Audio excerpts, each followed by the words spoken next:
Здравствуйте, я Людмила Корнеева. Чем интересен и может быть даже полезен для зрителей фильм «Убийство священного оленя»? Прежде всего, пониманием психологии поведения его героев. В этом видеоэссе я расскажу, за что на самом деле мстит доктору Стивену Мёрфи в исполнении Колина Фаррелла 16-летний Мартин в исполнении Барри Келлогана. И это вовсе не месть за смерть отца, как принято считать. В фильме Йоргоса Лантимоса все намного глубже и интереснее. Но с другой стороны, этот фильм вовсе и не осовремененная интерпретация древнегреческого мифа об убийстве царем Агамемноном Лани, посвященной богине Артемиде и постигнувшей его за это кары в виде необходимости принести в жертву богине свою дочь Ифигению. Прежде всего, важно учитывать свидетельство самого режиссера. В одном из интервью Йоргос Лантимос рассказывал, что изначально фильм задумывался вообще без всякой связи с мифологией, ее образами и сюжетами. Некоторые отдельные совпадения и параллели были замечены лишь в процессе работы. Их решено было даже немножко подчеркнуть, ведь узнаваемые параллели и намеки на известные мотивы обычно позитивно встречаются зрителями и добавляют фильму немало положительного критического контента. Но у меня есть предположение, что Лантимос поддержал некоторое небольшое совпадение своего сценария с мифами и еще по одной причине. «Убийство священного оленя» на самом деле довольно сложный и тяжелый по содержанию фильм. В адрес подобных фильмов, следовательно, и их авторов, часто звучат упреки самого разного рода. И вот эта отсылка в названии и некоторых деталях фильма к греческому мифу может быть формой превентивной защиты от слишком яростной критики. Фильм, мол, не показывает ничего принципиально нового, чего не было бы известно и рассказано о людях ранее. Проводя хотя бы небольшие параллели с мифологией, режиссер как бы разделяет с ней и свою ответственность за взгляд на человека. Напомню вкратце суть того древнегреческого сюжета.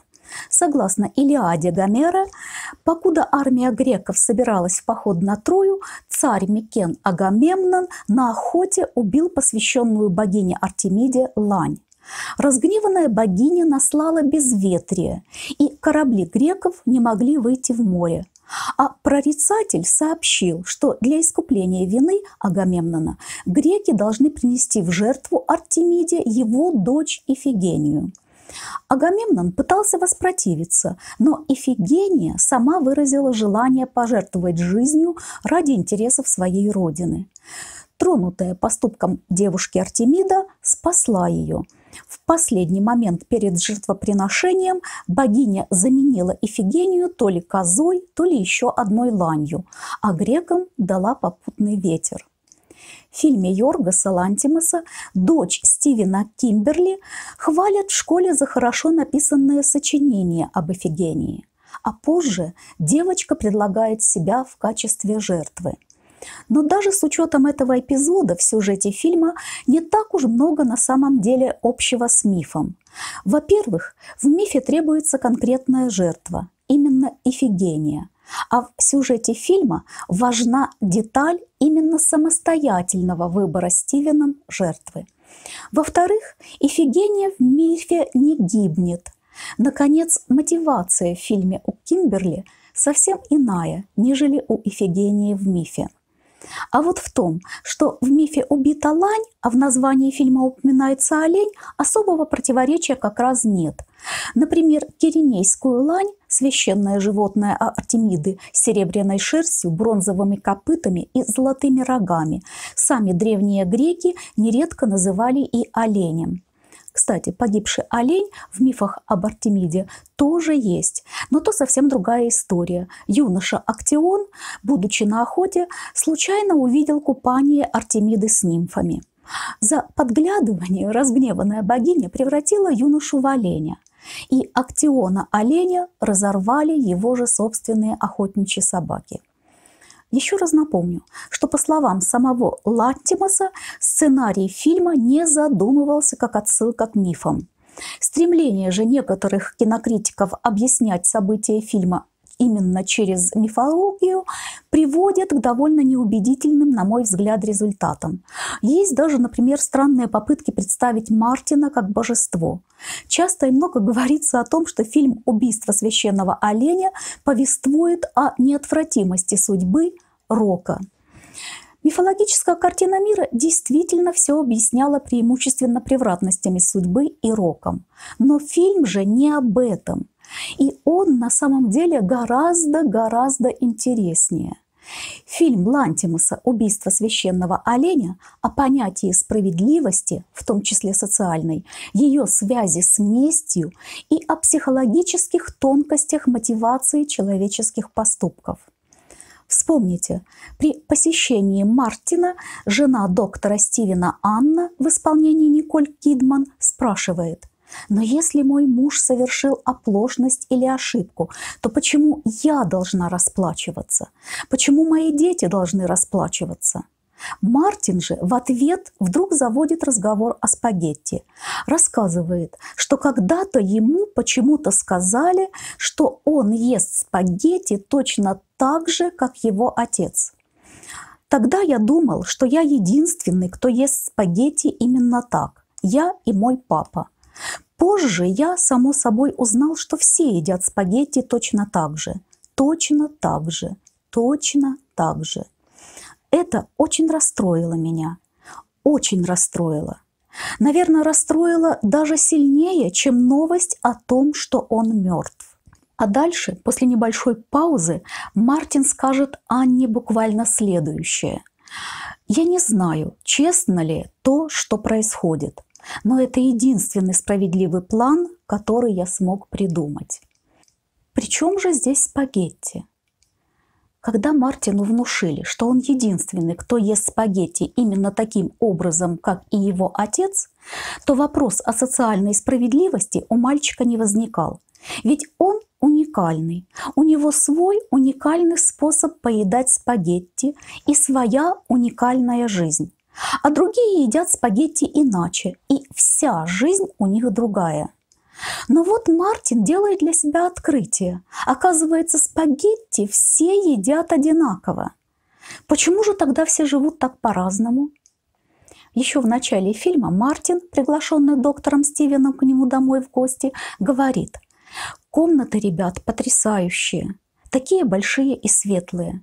Чуть далее добавляет: «Мне нравится этот район, такой тихий, чистый, красивый».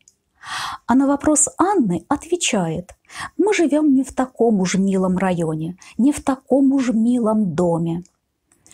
То, что все едят спагетти одинаково, это образное выражение представлений Мартина о социальной справедливости как всеобщем равенстве.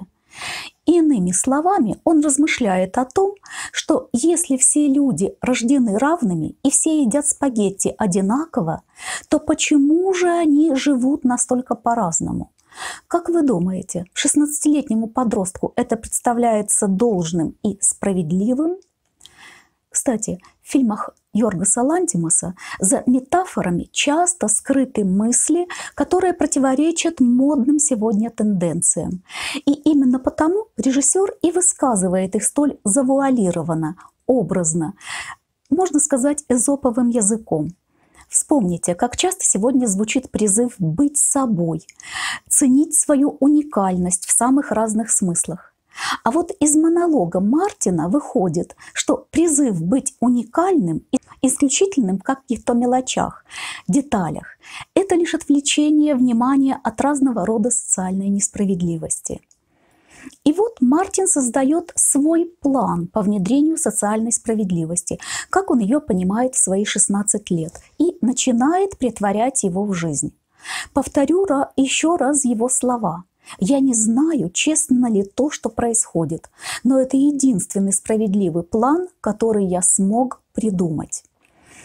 Что крайне важно и что зрители часто упускают. Вначале в план Мартина не входили месть и убийство. Первоначально он всего лишь хотел установить социальное равновесие, как он себе его представлял. План Мартина изначально состоял в том, чтобы свести доктора Стивена со своей овдовевшей матерью. Таким образом, он надеялся устроить личную жизнь матери и поднять общее благосостояние их семьи за счет имеющего престижную работу и соответствующий высокий материальный достаток кардиолога. И только после того, как этот первоначальный план не удался, после неудачной попытки соблазнения Стивена матерью Мартина, мальчик переходит к следующему шагу – преследование, обвинение, шантаж. Мартин появляется в больнице в кабинете Стивена и начинает его обвинять. Говорит, что его отец не курил, правильно питался, занимался плаванием, но умер во время операции. Хотя Стивен, дескать, обещал, что все будет хорошо. Кстати, если вы внимательно будете смотреть фильм, то придете к выводу, что вина Стивена в смерти отца Мартина всего лишь вероятностное, но не подтвержденное предположение. Виновником неудачной операции вполне мог быть и анестезиолог, ведь он тоже мог быть и, скорее всего, был нетрезв во время той операции. Откуда анестезиолог знал, что Стивен выпил перед операцией именно дважды? Сколько именно раз, по запаху ведь не установить. Видимо, они выпивали таки вместе. Собственно, в фильме мы имеем слово кардиолога Стивена против слова анестезиолога Мэтью. Причем доверия они оба не вызывают. Мартин начинает жестко давить на Стивена. Он требует встреч, не приемлет никаких оправданий и отказов. «Где вы? Я 100 раз вам звонил. Вы что, не видели?» «Нет, вы должны. Я уже полчаса вас жду». Затем Мартин меняет тон на упрашивающий. «Просто приходите хотя бы ненадолго. Я могу подойти поближе к тому месту, где вы сейчас. Вы в больнице? Я могу принести яблочный пирог. Что такого у вас там важного?» Друг-анестезиолог сообщает Стивену, что видел Мартина в больнице, а еще он крутился возле машины Стивена. Затем дочь рассказывает, что Мартин подвозил ее на мотоцикле. Стивен начинает чувствовать себя в осаде и хочет прекратить общение с Мартином. А затем начинается ужас. Мартин переходит к следующему шагу – мести. У Эриха Марии Рильке в первой из его дуинских элегий, начинающейся словами «Кто из ангельских воинств услышал бы крик мой», есть строка «С красоты начинается ужас». Справедливость – это именно та красота, с которой часто начинается ужас. Обычно не принято ставить под сомнение то, что справедливость является одной из высших ценностей. Но что такое справедливость? Самое краткое определение справедливости – это представление или понятие о должном. То есть представление о том, как все должно быть, как всему следует быть, как будет правильно. Только вот проблема в том, что представление о должном может быть разным. У каждого отдельного человека или группы людей оно свое. Когда самые разные люди покупают лотерейный билет, то едва ли не у каждого из них найдется абсолютно понятная и аргументированная для самого участника розыгрыша причина, почему будет правильно и справедливо, чтобы именно ему достался джекпот. Когда подавляющее большинство остается без выигрыша, то жажда мести за причиненную обиду и несправедливость у некоторых не возникает только потому, что в данном случае нет персонифицированного конкретного виновника проигрыша. Лотерейному барабану мстить бессмысленно. А вот у Мартина находится персонально ответственный за несправедливость в его жизни человек. Ведь Мартин придумал такой хороший план. Все должно было получиться. И вдруг не получается. Не получается потому, что Стивен не соглашается следовать плану Мартина. Подростку в этом отказе видится, чувствуется пренебрежение и его планом, и его матерью, и им самим. Причем конфликт в фильме явно приобретает еще и социальную окраску. Месть Мартина заключается вовсе не в том, чтобы просто убить и таким образом восстановить равновесие в традиционном архаичном духе зуб за зуб, око за око. Во-первых, как я уже обратила ваше внимание, вина доктора в смерти отца Мартина вовсе не является фактом. Во-вторых, Мартин и сам говорил, что смерть отца – это не то, что расстраивает его больше всего. Потому месть Мартина заключается вовсе не в смерти кого-то из семьи Мёрфи, якобы в ответ за смерть, причиненная члену его семьи. Мартин мстит за то, что не состоялся его великолепный план, за то, что доктор Стивен, как считает Мартин, пренебрег его мамой как женщиной и им самим как приемным сыном. И он хочет доказать, что семейство Мёрфи на самом деле ничуть не лучше его и его мамы, что они все едят спагетти одинаково. Главная цель Мартина – разрушение внешней идиллии благополучного, казалось бы, семейства. Кроме всего сказанного, в убийстве священного оленя есть, конечно же, много других интересных деталей, на которые нужно бы обратить внимание. Что, возможно, я и сделаю когда-то еще в одном эссе об этом фильме Йоргоса Лантимоса. Всего доброго и до новых встреч!